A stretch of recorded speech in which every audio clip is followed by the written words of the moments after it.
It's Tony Lynch, and I am a men's grief coach, and I am so excited to have a soulful self-care conversation today. Sean, good to see you again. Had to walk out to let you back in. Stuck in a storm of a relationship. Lost my fire. Oh, and I forgot about me for way too long. But it's rolled on. Now there ain't no shade around here. Pearl Chiarenza with Women Successful Living, and also the founder of this amazing fun show, Soulful Self-Care Conversations. And we've been having fun with our new title, having some amazing guests come on. And we've got some really cool things upcoming because we actually have people like you that are sitting and listening and or watching us on YouTube. So like and subscribe below if you're not yet on YouTube. We are actually going to have everyday people like yourself that want to come in and have some mini coaching sessions. So if that's you and you want to be like, hey, I would love to have a few minutes of coaching with Pearl, just like and subscribe below and we will reach out to you. My team will set it all up for you. It's fun, it's vulnerable, but it's all about you during those sessions. And today we're going to have an amazing conversation. If you are somebody who has lost somebody in your life, if you've lost a child, I just want to give you heads up. This might be a little triggering for you, but we're here to support you as two parents who are in that same path with you and how we navigate the life that we have now are living the before and after of a loss. And so today I get to introduce my friend who I've met. We've been on some summits together. We've been really getting to know each other over the past few months. And that's Tony. Tony Lynch is the founder of the nonprofit Memories of Us and Men's Grief Support, where it's a global grief network. Host of the podcast Grief Let's Talk About It, which I had fun being on that podcast. Host of the Global Grief Conference program. He's also a writer and editor-in-chief of a Grief Talk magazine and author of The Adventures of Our Grief Guy. So as you can see, we're going to talk about grief today. So if you know somebody that is walking through this journey of grief, I want you to grab them, call them, tell them to listen to this with you or watch this with you. Get a pen and paper and just create yourself a safe space because we care about you and we want to support you. And so, Tony, welcome to the show. Thank you for having me, Pearl. I've been looking forward to this. I know we've tried to make this happen a couple of times. I lost Wi-Fi. We had hurricane, we had storms, all this crazy stuff. So here we are. But that's also Yeah. part of the journey we're going to talk about today. Like, things happen, things come in waves, and how we still navigate and still show up in our life is something I definitely want to touch base with you today. But before we get into all the information that we want to share and our conversation today, there's one thing that I love to do to open up the show, Tony, and that is to go back and talk to our little inner child. I always like to ask that question of, when we were growing up, we're like, I want to be this when I grow up. I want to be the president of the United States. I want to own my own business. I want to be a mom. I want to be a dad. We have all these thoughts in our head that we want to be when we grow up and become these adults that we are today. And so I always like to find out from my guests, like, when you were little, that little Tony, like what did you want to be when you grew up and how does it correlate to today? Now, I'm going to throw the caveat in there. I'm going to give mine as well. But both of us will agree as we have this talk today is we never thought in our wildest dreams as adults we'd be walking the journey that we're walking, and that is of two parents who have lost a child. However, if we talk to that little girl and that little boy in us, we know that, God's got us. For me, I know that no matter what's there, I'm going to be able to walk through it and have the support that I need. But for me as a little girl, I wanted to be a teacher. I wanted to teach elementary school. I wanted to make a difference in children's lives. And so in high school, I was in a program where in my senior year of high school, we would go and depending on what you wanted to be, you could go and work in that field. So I got to go and work at an elementary school the last day, the last half of my day. And it was so much fun because the teacher I had, I can't remember her name. I keep trying to find it, but I cannot find it in any of my paperwork. But because I talk about this all the time on the show, is I got to go and help be her assistant. And she let me teach some of the class stuff with the little kids. And it was so much fun. The unfortunate part for me is I had two parents that did not have the knowledge or the resources to help me get to that next step with college. And really where I went to school, and those that went to school with me, I apologize for saying this, but where I went to school, if you weren't of a certain caliber, you didn't get that guidance that you needed to help you understand that, yeah, you could do student loans and things like that. So I didn't go become a teacher per se in elementary school, But with how it correlates to what I do today is here I am, I'm this life coach. I get to empower women to step into who they are, to understand that our journeys are important and that we have to put ourselves first so that we can show up for the things that we want to. So I always joke with my clients, they'll ask me, what did I want to do? And, I talk about how I used to do mortgages and stuff. But I joke and I say, well, I thought I was going to teach you when you were younger, but I just get you now in your adult age. So that's why Yeah. that's for me. I kind of just put a little twist on it. So for you, Tony, what were your aspirations to be, and what kind of career did you want to be as that little Tony? I always wanted to be a comic book illustrator. Yeah, I used to love watching like Saturday morning cartoons before we got kicked out the house, especially during the summertime, before we had to go outside and go play with our friends. I love Saturday morning cartoons. I love watching cartoons when we got out of school, like He-Man and Spider-Man, G.I. Joe, and all of those, right? Thundercats, I love doing it. I used to always, when I was a kid, I learned how to draw the snorkels and the Smurfs and stuff like that. And I have a younger sister. And my sister used to love these things, but it was always sad when it went off because she was like, "Oh, I don't get to see it. I have to wait till tomorrow." So I used to draw little comic books for her and things like that. That way she could always go back and she can read it. And look on her face her smile would brighten up her room. And I taught myself how to draw. Ever since I was a kid, like it just made sense to me. And I was like, oh, I want to do this. I could do this. So I started drawing my own comic books, making my own characters and things like that. And I used to love doing all of that stuff. Um, and when I got older, so there was a moment in time, probably about 20, 30 years, where it just wasn't in me anymore. I used to fight all the time, busted up my hands, and so I put down a pen and a pencil, and I picked up fighting. And over a period of time, I lost the feeling in my hand because I did a lot of damage to my nerves. But things have a strange way of coming back full circle, right? Because now, in the work that I do, I can be creative. And what I mean by that, like I just started my own graphic novel called The Adventures of Grief Guy. I get to design my own magazine. I get to write my own programs. I can, hosting a conference. I can the imagine the possibilities are endless, right? I can add in things. I could do well, you was part of the conference this year. So all of the different things that we were able to do with the infomercials and the music and the games that we added in, like so it although I'm not physically drawing out things, the creativity is still there, right? And what I find was that through that I'm able to connect with people on such a level that I never even thought so everything just kind of came back around full circle, and I was able to use some of the most tragic things in my life and turn it into something beautiful and fun and educational for people, right? And I built a career around that. I love that I could see that. I never knew that about you. We had never talked about that, about drawing the cartoons and stuff. And I could just like the picture you were building was like, I could just see your sister be like, oh, they're not on anymore. And then here you are creating this beautiful thing for her to still be that connected to that. And then, Hmm. then when you said kicked out of the house, I was chuckling inside because I'm like, oh my gosh, I remember those days. You got kicked out. Don't come back till it gets dusk. Now it's Yep. like we can't get our kids outside. They want to be on the screens and everything. We have 14 kids. At the time you and I are recording this, we have 14 kids that are here from France, and I put them in families around Tampa Bay area where I live. And so I was speaking with one of my friends this morning. She's like, "Yeah, my son set up the computer and the games for him and everything." I'm like, going, "This is too funny! Like coming all the way to France from France and still want to be in gaming and stuff like that." It's like, Yeah. and I thought, when you said kicked out, I remember that you got kicked out. I lived in North Carolina. You got kicked out, and we lived in a community neighborhood, and so you hung out with your friends. We played in the Hmm. woods, and we just had fun with Mother Nature and stuff like that. So it's like, Yeah. as you said that, but you're right. I mean, and what you said, like how I love what you touched too is like we talk about how your hands, like your with what you did with the boxing and things and how that changed your hands and the feeling.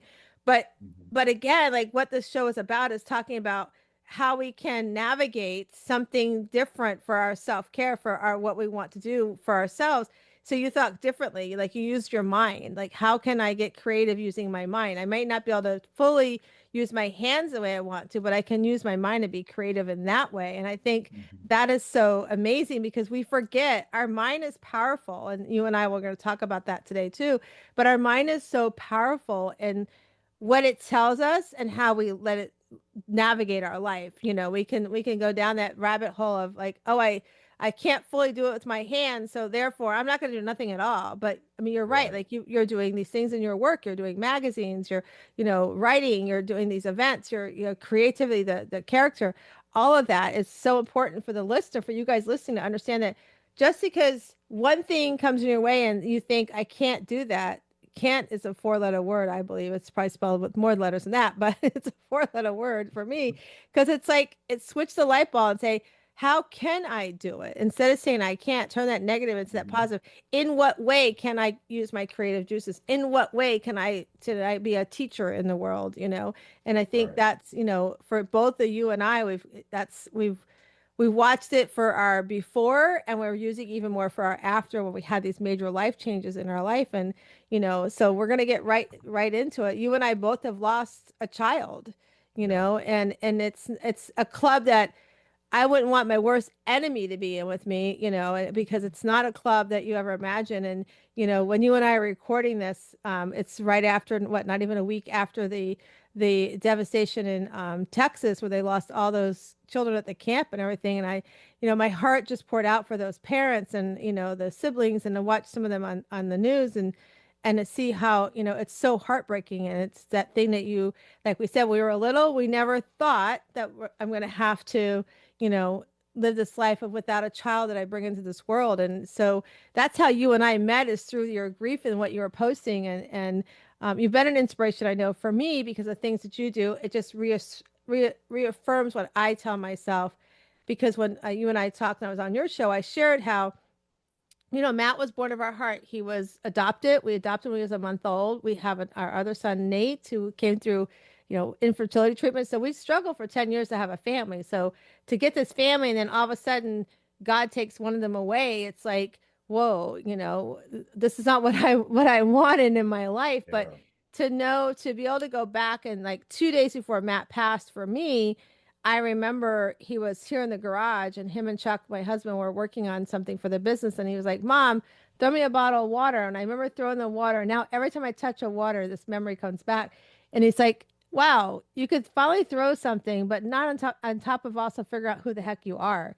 Because it took me the longest time, because we tried for 10 years to have kids. So here I was, I'm thinking, I got to do everything for them because this is part of my dream.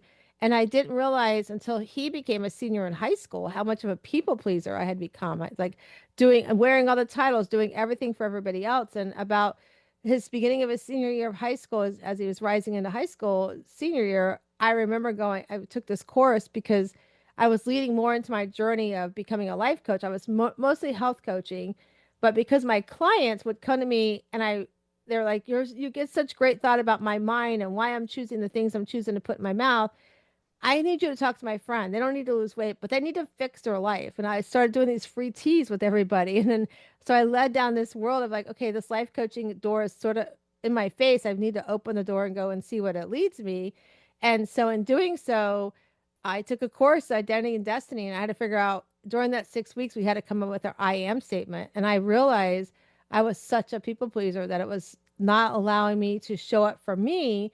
And I really didn't know who I was. So as I went through the journey of this lessons I learned from this course, I started learning to put myself first and started setting boundaries around that. And my boys were seeing it, especially Matthew. And for him to say that 2 days before he passed, when he passed, you and I both can agree, and I'm sure there's some that are listening to us right now that are probably that person who's sitting in their bed thinking that life has ended because I've lost this child and my world's done. And so every day you sit in the bed and you cry and you're just like there's nothing else to live for. I go back to those words that Matthew said to me 2 days before he passed. I'm like, I need to continue living what he saw me become, because he Yeah. would not want me to sit in my bed. And if you're listening to us, your child, your loved one would not want you to sit in your bed and just not and let life pass you by, Because think about, like, I thought about, how did he live? Yes, Matt had struggles. Matt struggled with alcohol. He had mental health issues from being adopted and his birth mom not sharing information. And it doesn't mean that he didn't still live his life. He still found a way to live his life. And so for me, I had to make that choice that I'm going to still live my life. It's going to be different. And how can I take this loss and how can I use it in, taking my coaching experience and coach myself a little bit, get help for myself, listen and meet people like you in my world. And then also, how can I take this lesson and pay it forward? And that's how I've chose to, and we'll talk more about that in a second, but that's how I've chose to move with this grief, to learn to live with this grief, because it truly is. It's the day before I was sitting at the beach watching the sunset. The next day I've got news that my son has passed, and I learned about it on the news. I don't even have a knock at the door. So it was very tragic how everything happened. And so i I make the choice every morning. It's hard, but it's a choice to say, instead of saying I can't get out of bed, I am going to get out of bed and give it my best shot for today. And so, Tony, I would love for you to share a little bit about your journey and, how we unfortunately became part of this club, if you will. Yeah. So my son had a very interesting history ever since he was a kid. So he was born December 18th, 2007. He was my Christmas baby. And I tell you what, having him changed my world because before then it was always just me, right? And I really didn't remember a time where it wasn't just me. I've always maneuvered around in the world, wandering from place to place, not by choice, but just by life. Life dealt me a hand that I couldn't believe. And so the sequence of events led me to being homeless, becoming an alcoholic, being in the game for over 24 years, watching friends die and things like that. So now I'm at this place in life where life is starting to look pretty good. I finally got me a roof over top of my head. And I'm in my 30s and now I'm about to be a father and, all of these different things. So, just through a lot of grace, I was able to stop drinking, became a father. But my son's mother was a narcissist. And so shortly after that, she began to try to control me. Well, she didn't try, she did a pretty good job of it. And when I started the proverbial fight back, like, no, you don't get to control me. Well, she went even lower. She took my son away from me for 2.5 years and I couldn't see him. And I literally lived right down the street. But during that course of time, she stalked me. She used to curse me out in the middle of stores. She used to follow me up and down the streets. She got me evicted out of two places. She got me fired from 4 jobs. She had 3 of my vehicles repossessed. I mean, you name it. She was doing it, right? And so it's real hard for me to maneuver around, but something inside of me said, no, don't walk away from him, right? And so after 2.5 years, he even convinced CPS, Child Protective Services, that I was the bad guy. So not only is she coming after me, but now she's convinced these people to come after me too. And I was getting manhandled. I was getting beat up around and everything else. So eventually, she gets caught. Um, Someone calls because she was being abusive to the children. Now, mind you, this is what I didn't see. So I learned all of this after the fact. So they ended up having to take the kids away from her, realized that I wasn't a bad guy, and lo and behold, life would have it. I get into a new place after 2.5 years. I get custody of my son. Now I have to figure out what I'm going to do as being a man. Like I don't know how to do this because I've never had a positive role model. So I got into some men's groups, just to surround myself with people, only to realize that those guys was just as messed up as me. And I was like, well, I'm going to have to do something different.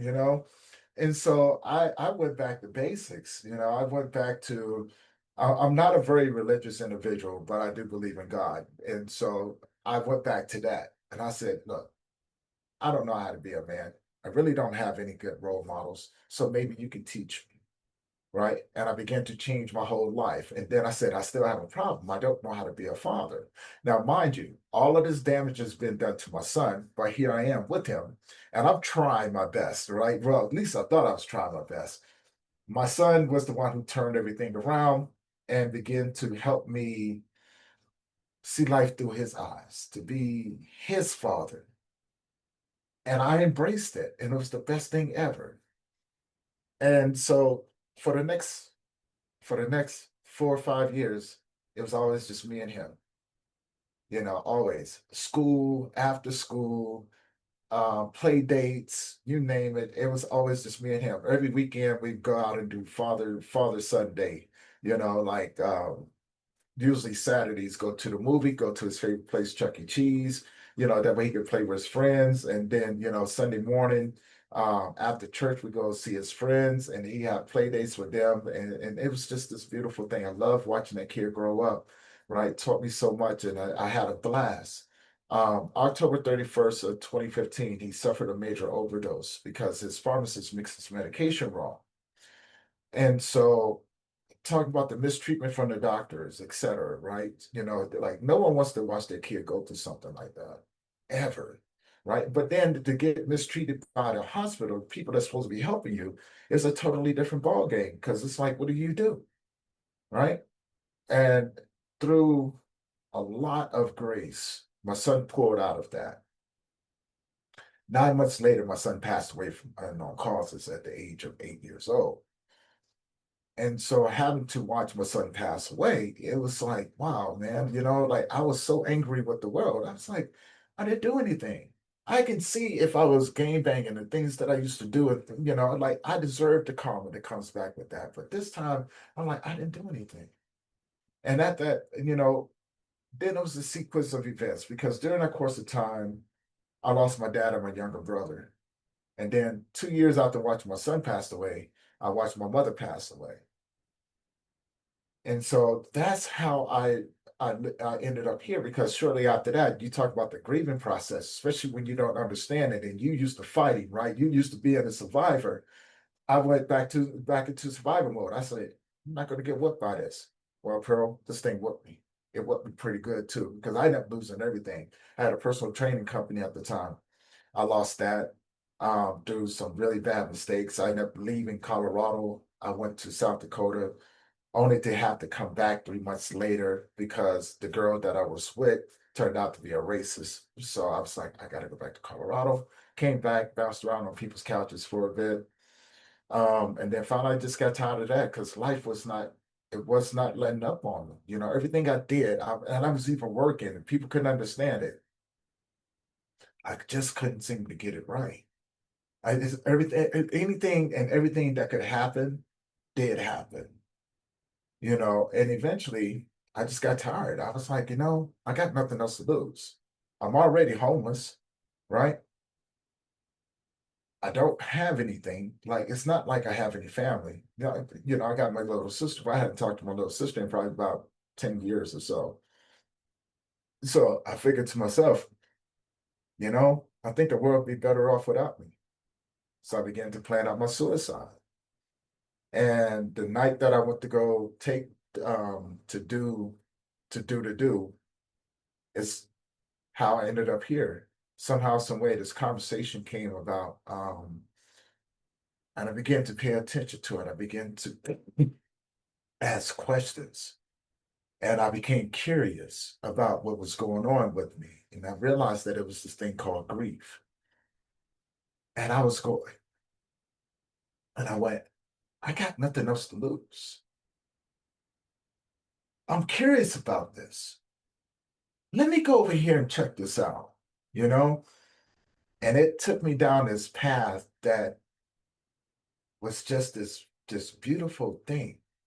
And I fell in love with it. And I wanted to know more about it. And it became my first love. It became my mentor. It became my guiding light.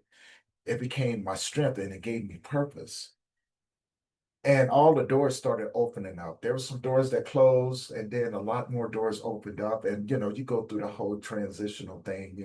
You go into the rooms, you extract, but then you come back out because you got more you have to do. And so that's what led me along this path. And after I went to find support, and I realized there was nothing out there for men.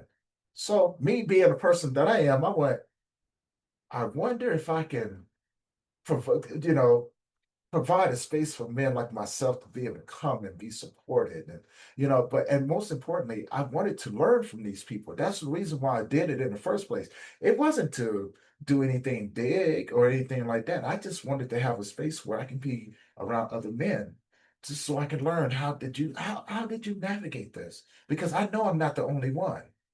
And so that's where Memories of Us came from. And it's funny, because it when I first had this idea, I said men like me. Then I looked it up, and there was something out there like that, and I was like, well, um, the grieving men, and all of these different things. And then it dawned on me. I was like, hold on, what is the one thing that we as men have in common? We don't carry around pictures of our loved ones who have passed. Why? We keep it up here. Oh, okay. Why do we do that? Because we can keep it safe. That means that if you don't know, you can't take it and hurt me. So that's where Memories of Us came from. And I was going, okay. And so I began the hard work. I began to follow the path. And this is 2019, and then COVID hit. And now we have to do everything virtually, which forced me to go into the social media world and do Facebook and Instagram and LinkedIn and all the TikTokies and all the Snappy Chappies and the WhatsApp apps and stuff like that. And I was like, these are all free tools. I can build my company. And people's like, oh man, the people up there. I was like, I'm not going to focus on what other people are doing. We have the opportunity to reach millions of people through the click of a button from your phone. Okay, let me do that. Then I started learning about Canva and all of these other things and Pinterest, and I started going in. I started doing that, and it just set me along this path of hard work, of healing, of developing deep empathy, right?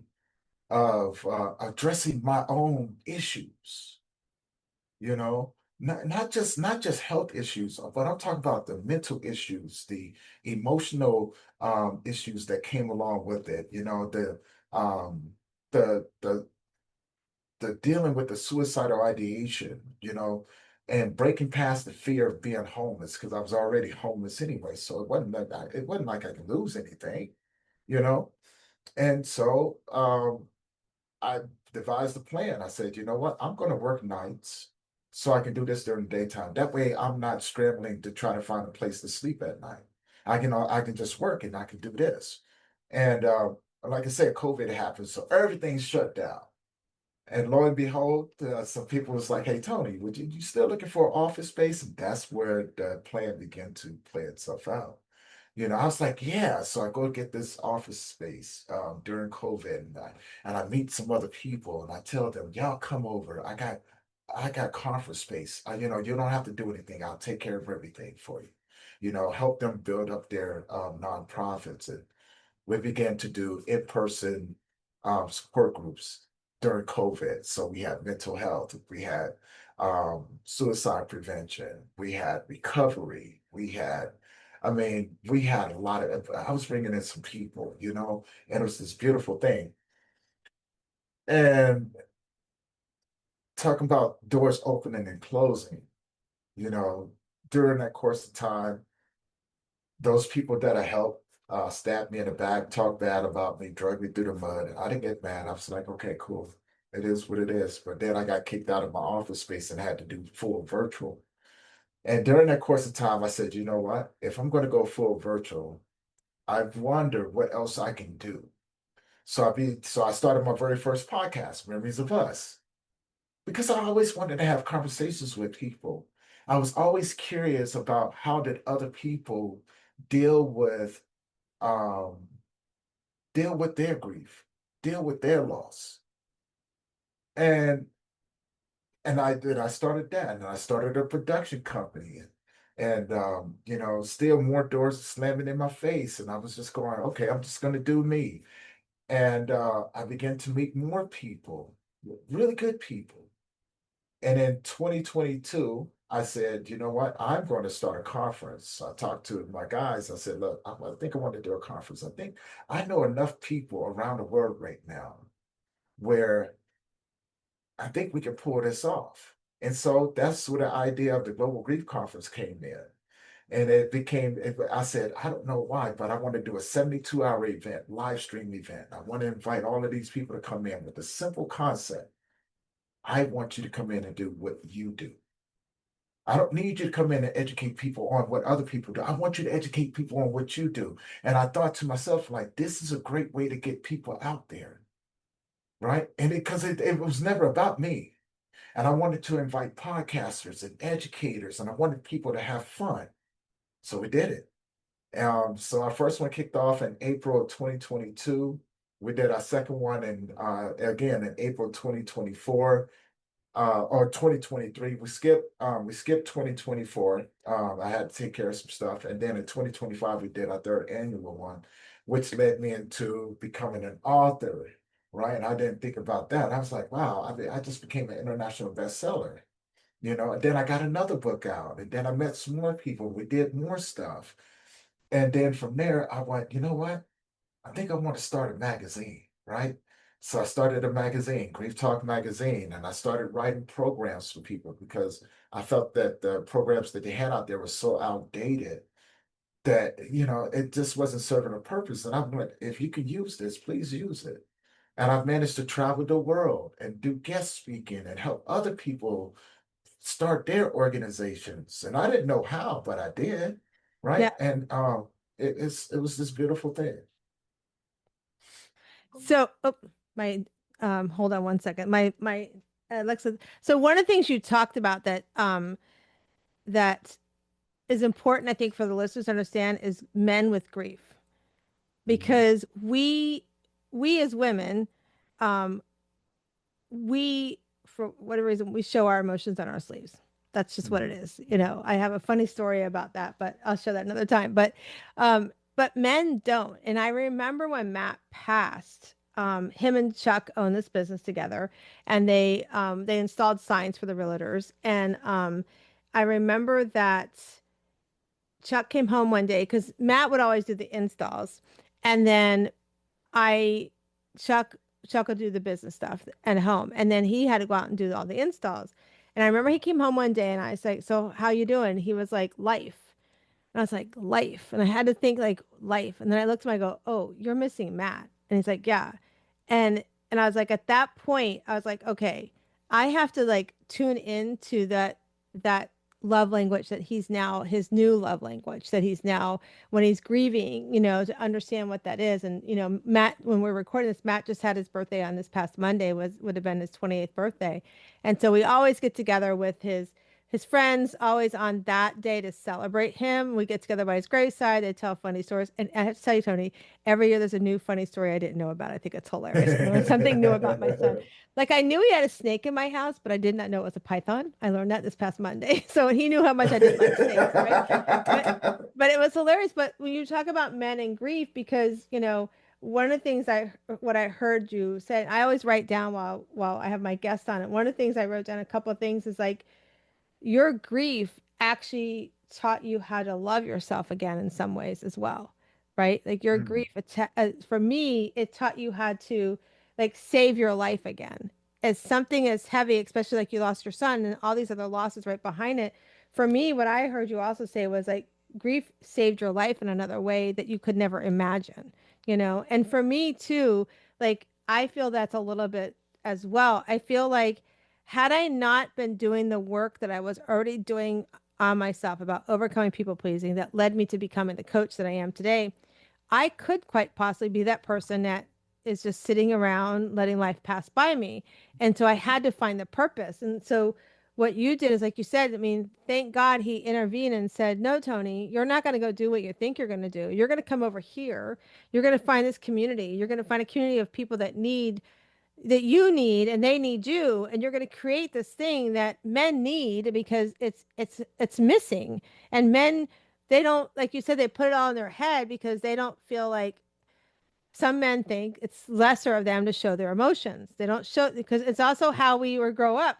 Men don't cry, boys don't cry. And I was like, tell my kids, you want to cry it out. Let's cry it out together, because I don't want you to hold it in. And it's interesting because what you're doing, I've actually shared with a friend of mine who I unfortunately had to meet her. Her and I are really good friends, and we say the same thing we said at the beginning of the show. We wish we never met, because we met because she sat with me when we were planning our son's funeral.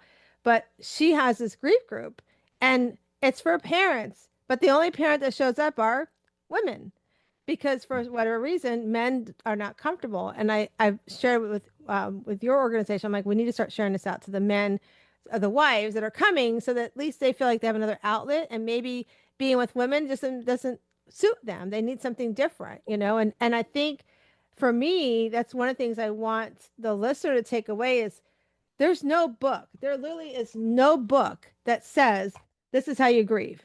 There's no book at all. And so if somebody tells you that, tell them get lost, because you have, somebody described it a couple weeks ago when we were talking about it. We have what we call these waves, how we ride the waves, how do we surf the waves? But then we also have the tornadoes that come up. We have those tornadoes that just feel like everything's flying around me, and I don't know how to stop the tornado. I don't know how to get rid of the tornado. And that is when you do definitely turn towards help, because that's when you can go down that rabbit hole, and it can lead to all other kinds of things in your grief journey. But one of the things that I always like to, especially when I'm coaching my clients who are going through grief, and you and I've talked about this before too, is like there's no book for grief. You have to ride the waves, but you don't have to do it alone. And that if anybody, here I am, this month will be 3 months that we lost, 3 years, sorry, that we lost Matthew. If anybody tells me I need to stop grieving, I need to get over it, anything like that, that's going to be the person that's going to put me in jail, because I'm probably going to end up punching them or something and be like, there's no, and if you're listening to this and you've not walked that path, you don't ever tell somebody you should get over it or they're in a better place, because what's better than having them here, And it's also like things in the world right now. My friend Lisa, I learned this from her. People will complain about, this or that. And Lisa actually has an amputated leg, and she's got something wrong with her other foot too. So she walks with like help. And she'll say, I thought the worst thing in my life was my legs, but really the worst thing in my life, there's nothing worse than losing a child. So you can complain to me about the weather or whatever, that's fine, but I bring it circle back to men. Men don't have these conversations amongst themselves. Like I have to pull it out of my husband sometimes, because he, I have to look at him across the room. I'm like, okay, he's having a moment, and just open up the conversation. Like, do you have something you want to talk about? What's on your mind? I see something circling in your mind. Like, find another way of like have that conversation with them. But I see you want to say something, Tony. Yeah, yeah, because you said something. You said a couple of things that I want to touch on. It's not that men are uncomfortable talking around women. It's that we don't know how to articulate what's going on when Yes. we're around anyone, right? And Yeah. so I have a phrase that I use. When men grieve, it's like a foreign love language that no one speaks. So, say for instance, I can be around other men and we can have a conversation about what's going on. And what you will hear will sound like somebody talking about sports or, or something like that, right? It's the language that we use. You know, here's something that goes over people's heads. Anger is a secondary language to men when we're hurting. Because when we're children, we're taught not to express ourselves. We're taught to man up. So what we do now that we know that these things make us look weak, how can I mask the pain or express the pain and still maintain my masculinity? So this is why we go off and we start fights with people, or we start arguments with individuals, right? And it's a way for me to be able to get what I need to get off my chest, but in the same time, at the same sense, it's going to make you mad because you don't understand what I'm doing. And so you're going to look at that and go, I didn't do nothing to you at this. And yeah, it happens all the time. And we often go, you don't understand because you don't. Right. So that's the gap in the communication right there. But once you understand that, you can go, let it out. Yeah. There was there was something, there was a comic book, Fantastic Four, and the thing, Johnny Storm had just passed, it had just was just killed. And Thor and Hulk decided to go see the thing. Because you got to remember, the thing is this big, huge, he's strong and things like that, right? So Thor and Hulk goes there. And Hulk just goes limp. And the thing pummels him. Boom, boom, boom, boom, boom, boom, boom. Hulk's not fighting back. He does the same thing to Thor, right? Afterwards, after all of this is going on, you see him over there and they hug him. And the thing is crying. And it goes right above people's heads. It's because they understood what he needed. They understood the language that was being used, right? It does. Look, you need somebody, you need to express this grief. And right now, we're the strongest ones that you could pummel on without hurting. I sacrificed that for you. Men do that all across the world, right?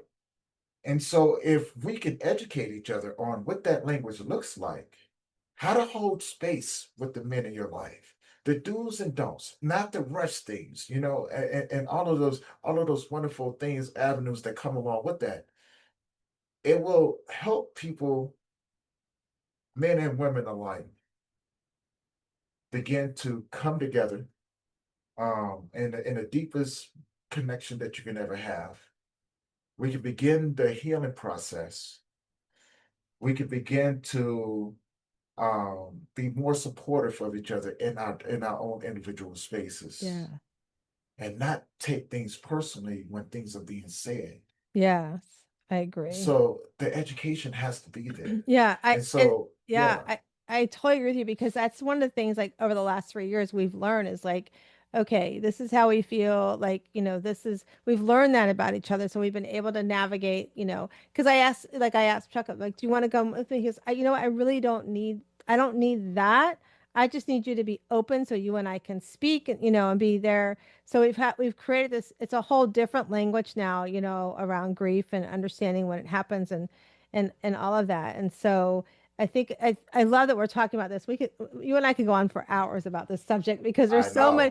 there's so many lessons in this. And I feel like this is a series, but I love that, if there's anything anybody walks away with this is I want them to know, first of all, you're never alone in this. Like, don't, even though the world feels like you're by yourself. I mean, literally July 4th weekend, I went to go meet somebody for an appointment I had, and I literally drove by an accident that literally was just like my son's how he passed. And all I could think was that poor parents, like that feeling, at that point, I was like, those parents have to join this club. And so we just want, Tony and I both, and I feel, you can speak on this too, Tony. We want you, if you're listening to us, if you know somebody that's lost somebody, whether it's a child. I mean, the child is one, for me, it's, I've lost my mother-in-law who I love dearly, my father-in-law who I love dearly, my grandparents and stuff like that. But losing that child, especially like for trying for so long to come down that path, it's like, it was the hardest loss I can ever imagine.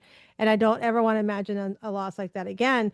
But to know that we still have to live life, it's just different and it's still can be impactful. And things happen in our lives. So whether it's grief, like, but there's things that happen in our lives, and I talk about this all the time, which leads me to saying we all have a story. We all have a lesson that we can pay forward. And for Tony and I, our lesson is grief, and this is how we want to pay it forward. For some of you, it may be that you've gone through a divorce, and that's something you want to pay forward, or you've had homelessness.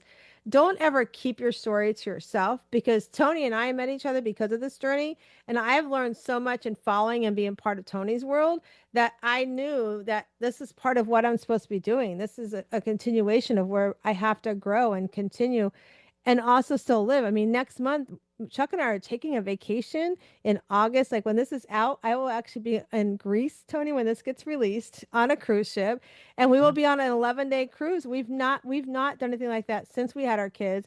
And to think about, we're doing something like this, but it just goes to show for both of us and also for Matt watching down and anybody listening, we still have to live our life. We still have to find joy in our life. And him and I still need to be connected. 40 years of marriage, we need to keep that connection. And we can't let an emotion divide us apart. We need to let that emotion bring us together and support one another in that emotion. And that's what I want to, make sure everybody understands today as they're listening to us or watching us today. Tony, our time is like, this is so deep. Time has flown by. We're like, oh my gosh, I it's 2 know. o'clock. So I would love for you to like give some closing remarks based on that. And then also, will you let everybody know how they can reach you, and reach out to you and what you have upcoming too? Yeah, most definitely.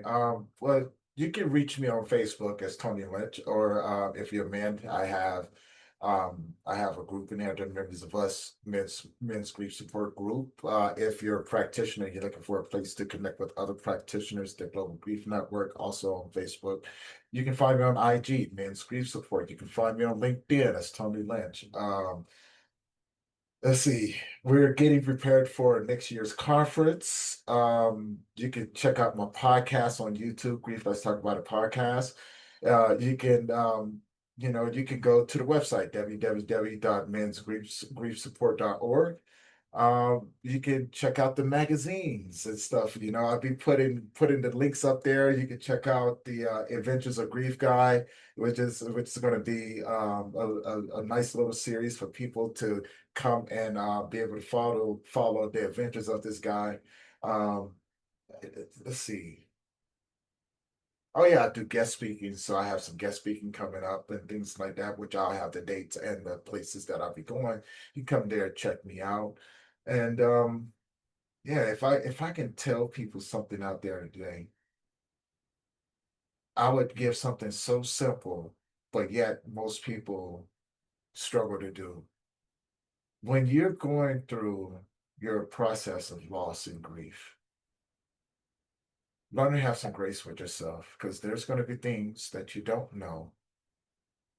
And it's okay because there's no blueprint for it.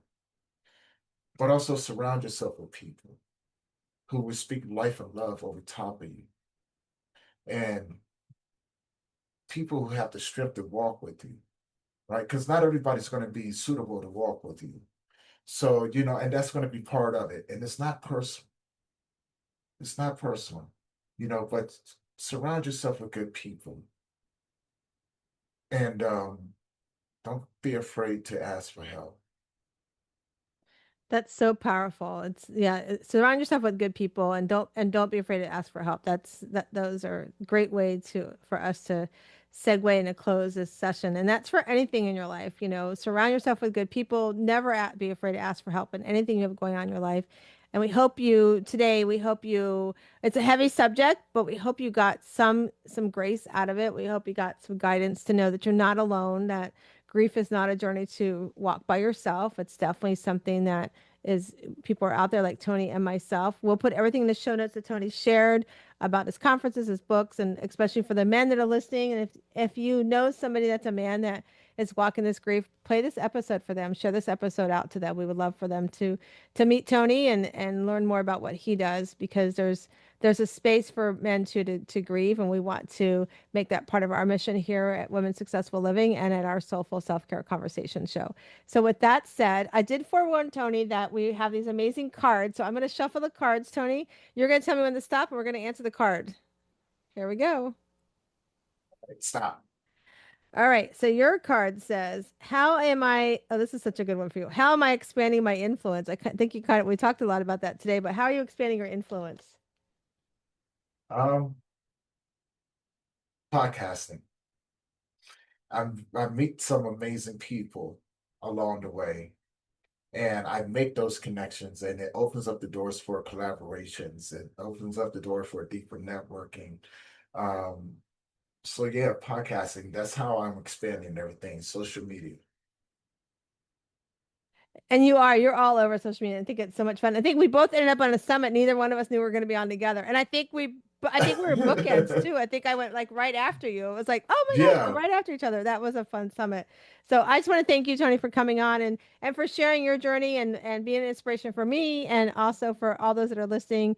Please go and follow Tony and reach out to him. In the meantime, while you're here watching and listening us, like and subscribe below. Reach out to us if you are one of those that is looking for some coaching or is like, I just want to talk to somebody for 15, 20 minutes. Just reach out to me at wsliving.com.